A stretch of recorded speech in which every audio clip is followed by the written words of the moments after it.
tal amigos? ¿Cómo están todos ustedes? Pues ya es lunes 7 de junio. Día de regreso a clases, perfecto. Vamos a hablar un poco sobre este tema y hoy nos acompaña nuevamente Fernanda. ¿Cómo estás, Fer? Muy bien, muchas gracias. Feliz de estar otra vez aquí en este espacio tan chévere que está. No, y más que ya estamos regresando a clases, ¿no? Ya vamos a empezar a sacar los libros, de hecho, si ya vieron, ya quitamos el librero porque ya lo tenemos acomodado todos los libros para empezar a leer nuevamente. Empezar a estudiar. Para empezar a estudiar, porque niños, regresamos a clases, por fin, después de 1 año, 3 meses, sus sueños se hizo realidad. Estamos en las aulas. Exactamente. Pero qué contradictorio, ¿no? Pues sí. Porque cuando nosotros hablábamos de pandemia, de que nuestros hijos ya estaban aburridos en clases, de que había esa desesperación tanto de los niños como de los papás de que, chale, ya vete, ¿no? O sea, ya vete a la escuela, o sea, ya no, quiero que estés todo el día pegado en la televisión, en el celular, chateando, no sé. Y de repente nos llega exactamente hace 2 semanas la noticia de que regresamos a clases, ¿sí? ¿Y cómo se viene a tomar esta situación? Porque digo, sí, o sea, es una parte real de que nuestros hijos ya estaban hasta acá de estar en casa, ¿sí? Y pues yo creo que no solo nuestros hijos, sino también nosotros, ¿no? Como que, híjole, ya es mucho tiempo de que estás aquí, ¿no, hijo? Como que ya necesitas... Ya llegale, niños. Está por allá, por favor. Sí, híjole, fue como que un golpe muy drástico, ¿no crees? O sea, fue un cambio muy, pues ni siquiera pensado. Ni siquiera programado. Ni planeado, ni siquiera visto como si pudiera pasar en algo tan breve, ¿no? Porque realmente, sí, la pandemia ya duró como año y 3-4 meses, ¿no? Uh-huh. Pero jamás vimos como que ese regreso a clase es algo tan inmediato. Uh-huh. Y que nos llegan hace 2 semanas, ¡oh, sorpresa! El día 7 ya regresan a clases, ¡wow! ¿No? ¡Qué padre! O sea, creo que es un golpe bastante traumático para los niños, ¿no crees? Mira, déjame te digo, yo sí dije, ¿dónde me perdí? Exactamente. ¿Sí? Porque bueno, sigo las noticias, o sea, sigo el curso de la pandemia por muchas situaciones, porque bueno, para mi trabajo tengo que estar pendiente de cómo va la situación, ¿no? Y de repente, hace algunos meses, se hablaba que el regreso a clases iba a tardar todavía agosto, septiembre, o mucha gente decía hasta el próximo año. Hasta el próximo año, ¿sí? Es cierto. Y de repente, en un día enciendo la televisión, empiezo a ver los noticieros, y dicen, el 7 de junio regresa a clases el nivel básico y el nivel medio. Y entonces dije, wow, o sea, ¿cómo? O sea, ¿qué pasó? Estamos entrando al primer mundo, México es el primer mundo, ¿no? Y de repente me llené de alegría. Al pensar, ¿no? De que ya habíamos cambiado, éramos un país preparado. Pero después de dormir, me entró un proceso de depresión y dije, no, seguimos siendo de tercer mundo. Ay, triste realidad. Triste realidad. Claro. O sea, obviamente digo, sí, o sea, nuestros hijos necesitan regresar a clases. Uh-huh. ¿Sí? ¿Por qué? Porque en este proceso de la pandemia han perdido ese contacto con la gente, con sus amigos, con sus pares. No es lo mismo estar en casa con papá, con mamá, con tus hermanos, ¿sí? Uh-huh. que regresar a la escuela y estar con tus pares, porque hay otro tipo de interacción, ¿sí? Claro. Eso es sano. Uh-huh. Otra parte sana, o sea, se estaba perdiendo el aprendizaje. O sea, no es lo mismo que yo me pare en una pantalla y me ponga a verla a un tipo, a un maestro, a una maestra que me está hablando y yo intentando, o sea, entender qué es lo que me está diciendo. Claro. ¿Sí? A regresar a una clase presencial y que la maestra, el maestro me esté poniendo la atención, que me esté enseñando, que me esté diciendo qué es lo que tengo que hacer, ¿sí? Hay un rezago educativo en este país y eso no lo podemos evitar, ¿sí? No podemos negarlo, no podemos tapar el sol con un dedo, como decimos coloquialmente, cuando es una realidad, ¿sí? Claro. Entonces, pero es muy diferente el hecho de que nosotros reconozcamos una problemática y queramos taparla haciendo otro agujero. Pues es que es muy complicado, ¿no? O sea, como tú decías, no es lo mismo estar viendo una pantalla de que nada más me está hable y hable y hable y hable, pero yo, alumno, tengo dudas y a quién se las puedo preguntar. O sea, si bien es cierto, nuestros padres están para apoyarnos, ¿no? Pero, ¿qué pasa cuando los papás tampoco entienden el tema y no saben cómo explicarnos, ¿no? O sea, creo que esa situación fue lo que ocasionó ese rezago. O sea, yo como alumno, ¿quién me puede aclarar mis dudas que me surgen de las clases, ¿no? Por ejemplo, en matemáticas. Los alumnos, generalmente las matemáticas son su coco, ¿no? Y los papás también, exactamente, o sea, imagínate un alumno de secundaria que está viendo ecuaciones. O sea, imagínate, ok, me dicen que la ecuación se resuelve de esta manera, pero si yo me pierdo en el proceso, ¿cómo le hago? ¿A quién le pregunto?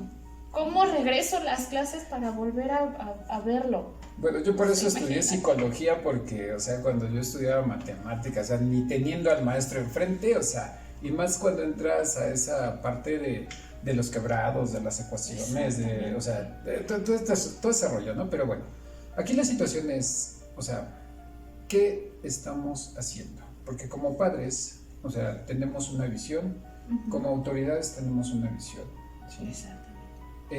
Pero ¿qué es lo que estamos haciendo para un buen regreso a clases? Porque obviamente ya lo dijimos, o sea, fue así como que de golpe y ya regrésate a clases y ya. Y ya, listos o no, ahí van. Literalmente fue lo que hicieron. O sea, listos o no, regresan a clases. Así como cuando jugábamos ese juego de guerra mundial, ¿no? Que de repente decíamos, y yo declaro la guerra en contra de, y todos estábamos pendientes a ver, y cuando te mencionaban ni siquiera te dabas cuenta, ¿no? Sí, ¿no? Ese jueguito que se llama Stop, algo así. Ajá, sí, Stop. ¿no? Que declaro la guerra en contra de mi peor enemigo, ¿qué es? Y todos así, como el meme de Bob Esponja. Así, tal cual. Y decían, de Fernanda, y Fernanda se quedaba, Dios. ¿de quién? ¿De quién? ¿Quién son?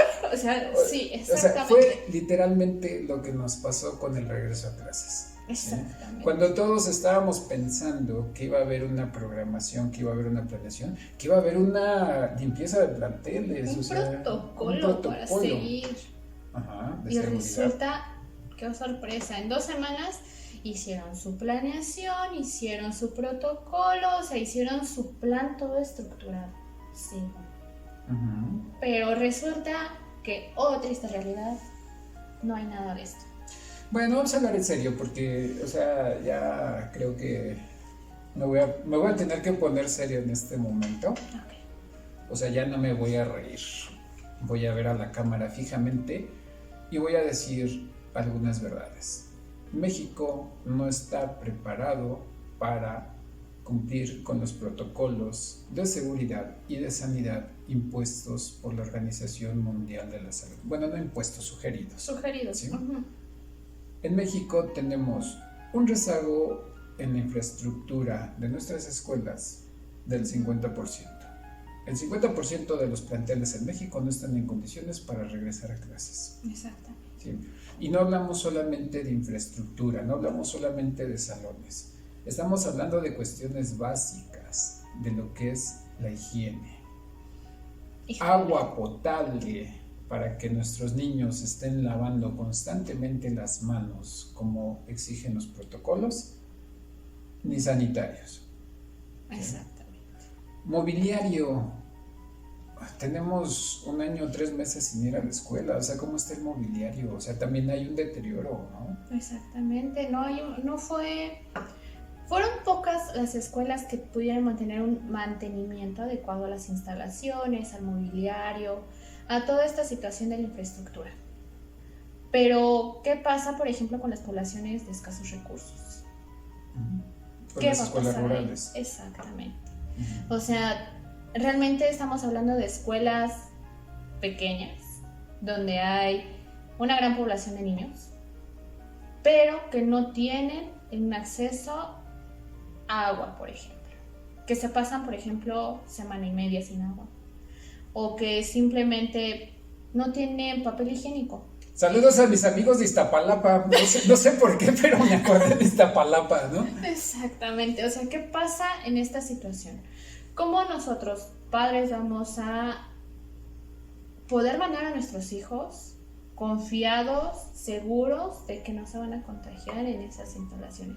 Ahora, estamos hablando solo de instalaciones, no estamos hablando todavía de lo que llega de la casa y se traslada a la escuela, porque ese es otro punto, ¿estás de acuerdo? Claro, o sea, según estudios internacionales, un niño que va a regresar a la escuela, en 2 días, nada más en 2 días, tiene contacto con 800 personas, entre el traslado, la estancia y el regreso a su casa, ¿sí?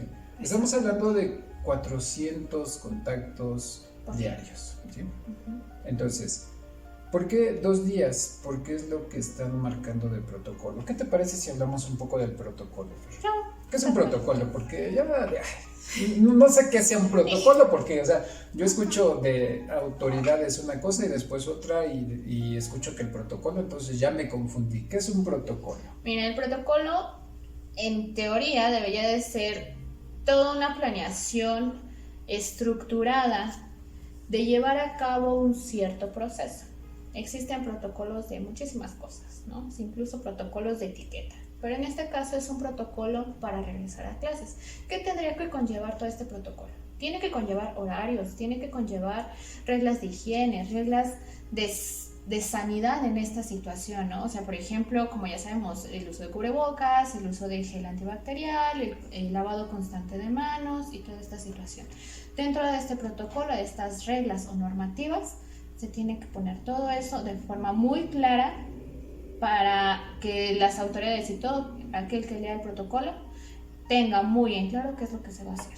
Por ejemplo, ¿qué se va a hacer en caso de que un niño se detecte que fue contagiado o que tiene COVID dentro de una instalación?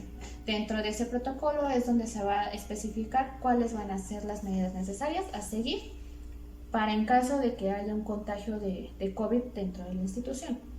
Todo esto obviamente lleva una planeación, lleva un cierto tiempo, que realmente en 2 semanas, en lo que se está planeando el regreso a clases, se debería de llevar a cabo. Ahora, díganme ustedes como audiencia, ¿creen que realmente nuestro país está lo suficientemente desarrollado para llevar un protocolo tan estructurado, que es lo que merecen nuestros niños y las autoridades que van a estar con ellos, para guardar su salud? Y sobre todo también una adecuada educación ya con estas nuevas medidas de sanidad. O sea, es muy complicado realmente todo lo que lleva un protocolo. Entonces, dime tú, Manuel, o sea, ¿cómo ves esta situación de que exista un protocolo adecuado? Bueno, ahorita que hablamos de protocolo, o sea, yo creo que lo que está haciendo el gobierno, nuestras autoridades educativas, no es un protocolo, es un lineamiento. Y es diferente, ¿sí? Exactamente.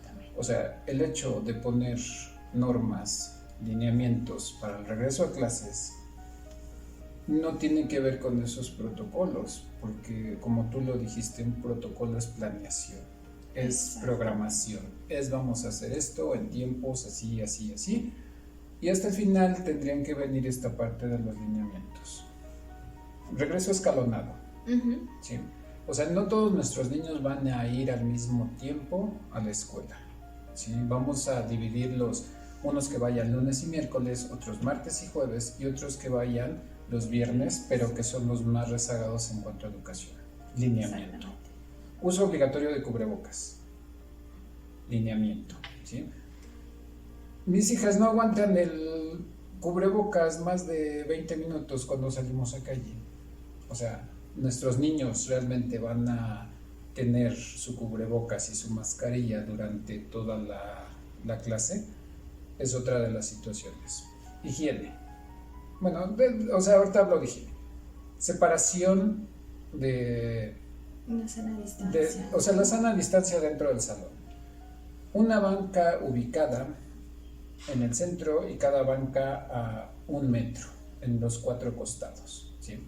O sea, nuestros salones realmente cubren con esas medidas para poder meter por lo menos 20 alumnos. O sea, nosotros sabemos que los grupos en México de nivel básico llegan hasta los 40-45 alumnos por grupo. O sea, si nos vamos a que van a ir 2 días a la semana porque los van a alternar, o sea, tenemos la capacidad de meter 25 niños con la sana distancia. Otra de las situaciones, recreo escalonado, ¿sí? Aún y cuando tú saques a tus niños en un recreo escalonado, tus niños van a estar con otros niños conviviendo. ¿Cómo les vas a hacer para que guarden la sana distancia entre un niño y otro cuando lo que van a hacer es sacar su energía contenida durante 1 año, 3 meses, ¿no? Sí, imagínate. O sea, no puedes decirle a un niño, no juegues, no corras, no empujes. Ahora sí las lineamientos, no corro, no empujo, no grito, ¿no? O sea, no podemos decírselo cuando hemos estado 1 año y medio en pandemia, en confinamiento. Efectivamente. Y vamos al otro, o sea, vamos a la parte que estábamos hablando, de esa parte de la protección de la salud. O sea, ¿cómo? O sea, yo como papá tengo que mandar a mi hijo con su careta, con su cubrebocas, con su jabón, con su toallita, para que no utilicen lo que utilizan otros niños. Lo mismo exactamente, y evitar el contagio. Ok, está bien, lineamiento. Perfecto, ¿sí? Pero aquí entramos a otro tipo de situaciones. Como padres, ¿cuántas veces hemos educado a nuestros niños para que realmente cumplan con un lineamiento de salud? Como maestros, ¿qué tan educados estamos para que cumplamos con un lineamiento de salud? Efectivamente, ¿no? Porque es padre, o sea, yo no estoy diciendo que no regresemos a clases. ¿Por qué? Porque a fin de cuentas el rezago educativo en México era mucho antes de la pandemia y con la pandemia se viene a agravar. Pero hay que ser responsables, ¿no? Exactamente, o sea, la verdad, desde mi punto de vista, creo que este repentino regreso a clases, porque fue muy repentino, más que algo que ayude, es una medida muy negligente. Muy, muy negligente. ¿Por qué? Porque si bien es cierto, nuestros niños tienen derecho a la educación, pero inevitablemente también tienen un derecho a la salud, ¿no? O sea, obviamente necesitamos poner en una pequeña balanza, ¿no? ¿Qué importa más, la educación de mi niño, la educación o simplemente su salud? Bueno, vamos con esa parte, ¿no? Porque a fin de cuentas nuestras autoridades, o sea, están lanzando un dardo y, o sea, cuando tú lanzas un dardo y te pega, te va a doler, ¿no? Sí, un poquito. O sea, ¿a quién le va a doler más? ¿Al papá que va a mandar a sus hijos o a una institución a nivel federal como lo es la SEP? Porque la SEP se lava las manos, o sea, claro. Porque estaba leyendo también los 10 puntos del regreso a clases y no os voy a mencionar los 10, pero vámonos con 3 o 4, ¿sí? Voy a llevar a mi hijo a la escuela. Tengo que entregar a la dirección una carta responsiva a donde yo diga que mi hijo no tiene síntomas de COVID, ¿sí? O sea, voy a llevar a mi hijo a que se haga un estudio anti-COVID para poder reintegrarlo a la escuela, ¿sí? Porque ese es uno de los puntos que establece la SEP. O sea, no me lo estoy inventando tampoco, ¿no? O sea, como autoridad educativa, ¿cómo me voy a hacer responsable si un niño se me contagia de COVID? No, imagínate el problemón legal en el que se mete. O sea, estamos hablando de escuelas particulares y de escuelas públicas, ¿no? Sí, pero o sea, ¿estás de acuerdo que al momento en el que te ponen a ti, que tienes que firmar tú como padre una carta responsiva, como tú dices, o sea, la autoridad se está lavando las manos. Lo que sea que le pase a tu hijo, es tu problema. Carta responsiva para que lo lleves o carta responsiva para que no vaya, es tu problema. Yo, autoridad, me lavo las manos y no tengo nada que ver ahí. O sea, si tu niño va a la escuela, tú firmas tu carta responsiva y se contagia en el camino, se contagia en la escuela, ya no es el problema porque nunca te obligué a que lo llevaras. Pero vamos con la otra responsiva, porque sí, o sea, está padre. O sea, tengo una carta responsiva para llevarlo. O sea, que mi hijo no tiene ningún síntoma. Pero si yo no lo llevo, entonces ahí está la otra parte, ¿sí? O sea, como padre me hago responsable de que yo no lo voy a llevar a la escuela, y cuando yo decida llevarlo a la escuela, pues entonces a mi hijo le van a hacer una renivelación para valorar el conocimiento y a reintegrarlo a un nivel respectivo. Imagínate qué trauma para él. Discriminación, ¿sí? Exactamente. Estamos atentando contra la integridad psicológica, social, o sea, contra una total integridad del niño, ¿sí? Cuando el niño, o sea, no, digamos, no entiende la magnitud de lo que está planteando nuestras autoridades educativas, ¿no? ¿Por qué? Porque, bueno, yo como papá responsable, digo, no quiero que mi hijo se contagie de COVID. Entonces, si yo veo estadísticas, si yo veo situaciones de lo que pasa con esta enfermedad y de la repentina entrada o reingreso a clases y de que no hay una planeación, yo como padre responsable voy a decir, es que no quiero que mi hijo se contagie. Pero entonces la autoridad educativa te va a decir, o sea, no regresas a tu hijo a clases, entonces, ¿qué crees? Que cuando tu hijo regrese, o sea, le voy a poner una calcomanía de que él no regresó y le voy a mandar a hacer un examen.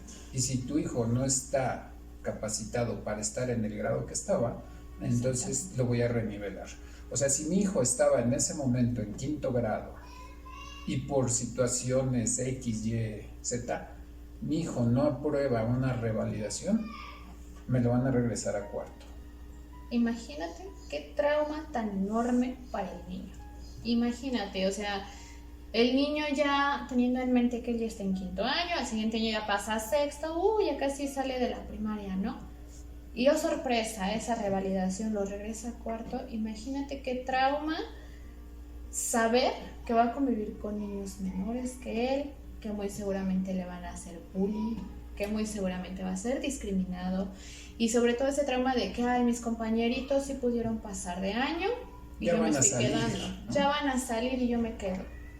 O sea, es una situación muy complicada, la verdad, para nuestros hijos, en la que no los prepararon, no hubo ese como lapso de preparación mental, porque la verdad es que lo necesitaban mental para nuestros niños de ya va a haber un regreso a clases. Si bien es cierto, sí lo sabían que tarde o temprano iba a regresar a clases, pero no tan repentino.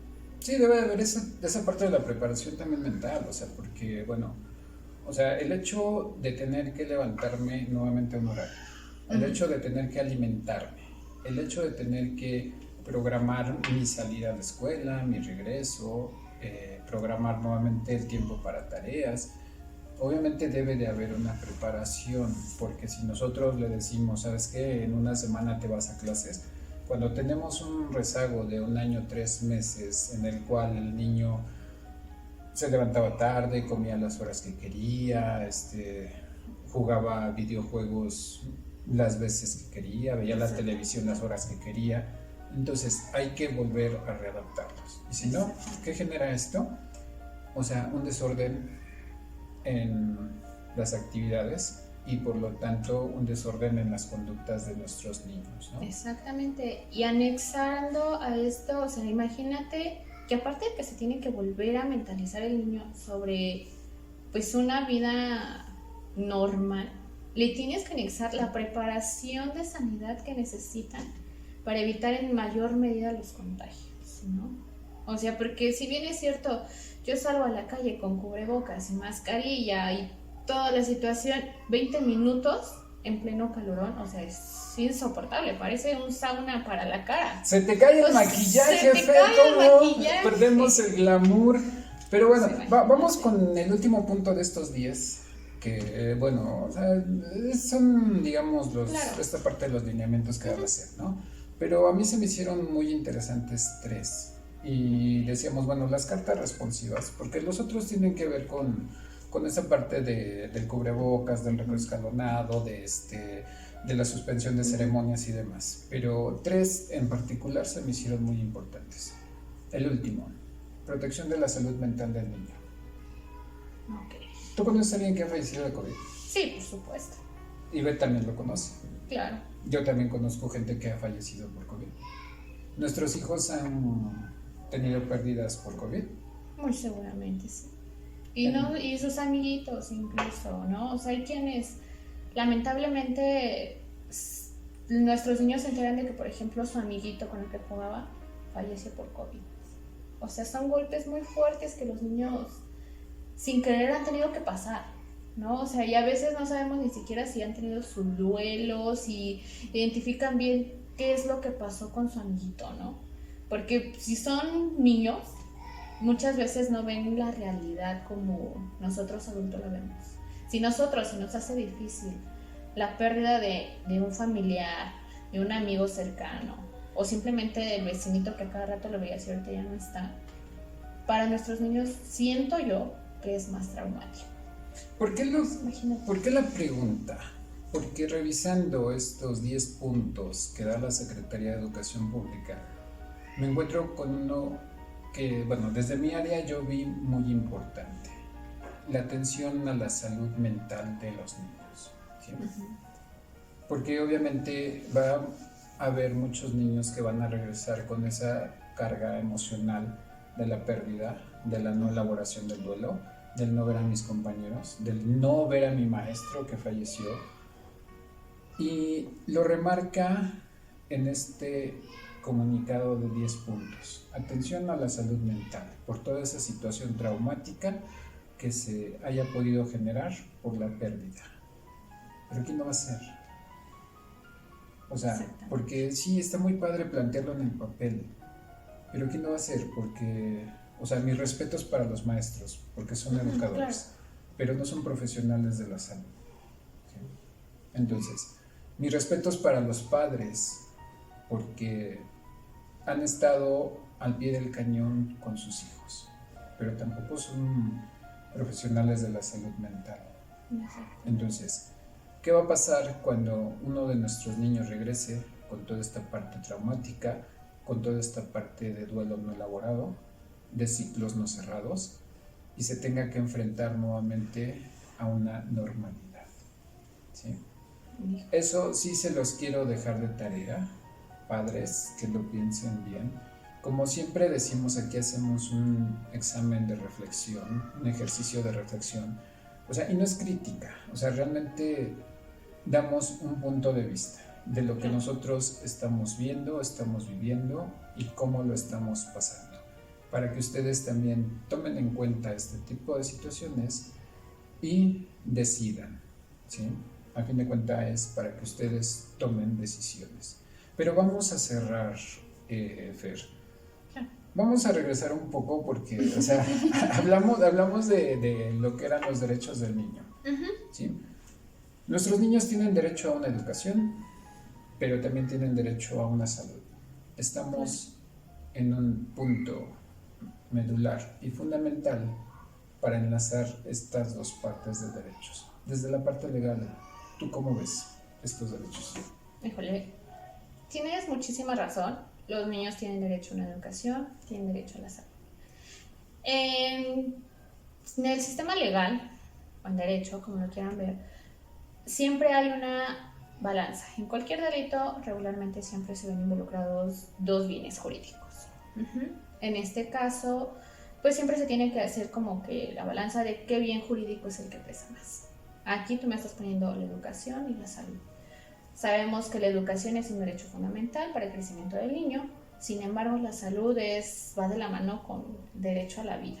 ¿Estás de acuerdo? Entonces, en este sentido, nosotros tenemos que valorar qué bien jurídico es mejor o tiene más peso, la educación o la salud. Para mí, el que tiene más peso es la salud. ¿Por qué? Porque si mi niño se encuentra infectado de COVID y llega a fallecer, la educación no me lo va a regresar, obviamente. Entonces, para mí, el bien jurídico que tiene mayor peso es la salud. Si mi niño no goza de una salud, ¿cómo lo voy a mandar a la escuela? ¿Cómo va a aprender cosas? Entonces, creo que es eso algo que tenemos nosotros como padres, e incluso los profesores tienen que ver, analizar, estudiar muy bien si realmente importa más la educación que la salud. Porque en esta situación es como yo te decía hace un momento, o sea, nuestro niño se puede infectar en el camino. Sí, no necesariamente en la escuela. Exactamente, en la escuela no, incluso están en riesgo saliendo de la casa, ¿no? ¿Estás de acuerdo? Pero en el camino, transporte público, las personas que no cuentan con un automóvil propio, ¿estás de acuerdo que se van a tener que ver involucradas en metro, en autobús, en combis, en todo tipo de transporte para poder llegar a una escuela? Y en ese lapso se puede hacer un contagio impresionante de nuestros niños. Entonces, para mí creo que es una medida negligente, como te lo dije hace rato, porque no están tomando esas medidas necesarias. A nuestros niños aún no los han vacunado.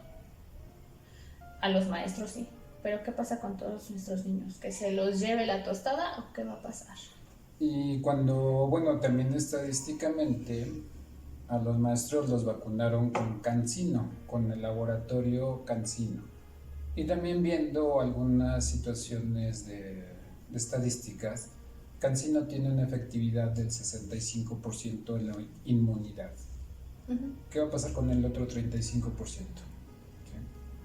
O sea, ¿qué va a pasar con los maestros que realmente no les hizo efecto la vacunación? Ahora sí vamos a cerrar. Nada más les voy a dejar un punto de reflexión. Si nuestras autoridades están haciendo esto para reactivar la economía, creo que ahí también estamos en un error. Porque lo que se tiene que reactivar es el empleo, ¿sí? Sabemos que el hecho de que nuestros hijos vayan a la escuela le genera ingresos a la señora que vende las tortas, a la señora que vende los dulces, la señora que vende los guajolocombos. Los guajolocombos, o sea, es muy mexicanos, o sea, tu torta de tamal contra atole. Exactamente, ¿Sí? Ya tienes energía para todo el día. El desayuno del mexicano. Exactamente. ¿Sí? Pero bueno, digamos, si es para reactivar esta economía, porque sabemos que la economía la mantiene la empresa familiar, la mediana y la pequeña empresa, pero estamos hablando que en este año se perdieron alrededor de 4,5 millones de empleos en la Ciudad de México y en el área metropolitana. Estoy hablando de los municipios Tlalnepantla, Ecatepec, Tultitlán, Cuautitlán, o sea, todo lo que rodea Netzahualcóyotl, lo que rodea a la Ciudad de México. Si nosotros nos vamos a esta parte estadística, o sea, qué padre que voy a reactivar la economía menor, la economía familiar, pero ¿me va a alcanzar para mandar a mis hijos a la escuela y para que compren? O sea, creo que no se está pensando en toda esta situación porque ¿estás de acuerdo que una vez entrando a la escuela va a empezar otra vez colegiaturas, uniformes, útiles, zapatos, o sea, todo? Van a empezar los gastos incluso para mandarles un lunch. O si no tienes para mandarles lunch, pues 20 pesitos para que se compren. O para que tú lo compres y se lo prepares, ¿no? O sea, todo genera un gasto. Si realmente creo que esto lo está haciendo más la autoridad para reactivar su economía, pero poniendo en riesgo la salud de nuestros hijos. Iba a contar un chiste de las rifas presidenciales y demás, pero no, mejor así la dejamos, ¿no? Sí, o sea, mejor, ¿para qué meter más? ¿Para qué nos metemos más en polémicas? Pero bueno, regresando a esta parte seria. ¿Me puedo poner serio? Claro, vamos a ponernos en serio. Saber cara de serio. Cara de seriedad. Amigos que nos siguen en Relatos Ocultos de la Mente. Esto no es, como les comentaba, una crítica, no es el hecho de estar de contreras con lo que hacen las autoridades, pero sí es sentar los precedentes para que ustedes piensen y tomen decisiones. ¿Por qué? Porque está en riesgo la salud de nuestros hijos. Exacto. Si como padre tú llevas a tus hijos a una escuela que cumple con todos los requisitos, con todos los protocolos, porque bueno, o sea, estamos conscientes de que hay escuelas que sí lo cubren, ¿sí? Uh-huh. Pero si tú estás consciente de que tu hijo no va a estar en riesgo, llévalo. O sea, creo que también es bueno que nuestros hijos vayan retomando sus actividades. Uh-huh. Pero si en determinado momento tú ves que la escuela donde van tus hijos no cumple con los lineamientos de seguridad e higiene, pues entonces toma una decisión. Exactamente. Más que nada, Equilata, para ti, padre, ¿qué vale más? Si la educación de tu hijo o simplemente su vida. Porque realmente pones en riesgo su salud, pero de la mano pones en riesgo su vida. Realmente nosotros no estamos conscientes de cuál es la cifra exacta de muertes de infantes por COVID. O al menos tú, padre, nos podrías decir cuál es esa cifra realmente, qué efectos tiene el COVID sobre un niño pequeño, porque al menos yo de mi parte soy totalmente ajena a eso, no sé qué efectos tengan en niños, porque la verdad es que seremos muy ilusos si nos ponemos a pensar en que ningún niño ha muerto por COVID. Soy neófito en el asunto, o sea, y eso que sigo las noticias y trato de estar informado, ¿no? Pero bueno, yo creo que eso lo tocaremos en otro programa. Fernanda García en Relatos Ocultos de la Mente. Muchas gracias, Fer. Un gusto haber compartido nuevamente contigo. Gracias, igualmente. La verdad es que agradezco mucho la oportunidad de estar aquí contigo, de expresar un punto de vista desde un panorama jurídico y que pues realmente ahorita esta situación del regreso a clases es complicado y que a fuerzas hay que trabajar en ello porque pues ya es 7 de junio, ya fue el regreso a clases y hay que ver qué estragos nos va a traer todo esto. Efectivamente, había una conductora que decía, aquí nos tocó vivir. México lindo y querido, ¿cómo te quiero? La verdad. Cómo te quiero, te amo y te adoro. Digo, no, nunca niego la cruz de mi parroquia, soy mexicano, raza de bronce, pero a veces no entiendo lo que pasa por aquí. Pero bueno, nos vemos el próximo lunes en Relatos Ocultos de la Mente. Antes quiero agradecer a Bruno García, a Ivette Bautista, Fernanda García, muchas gracias. Yo soy tu amigo José Manuel Quintanar, psicólogo. Nos vemos el próximo lunes en Relatos Ocultos de la Mente.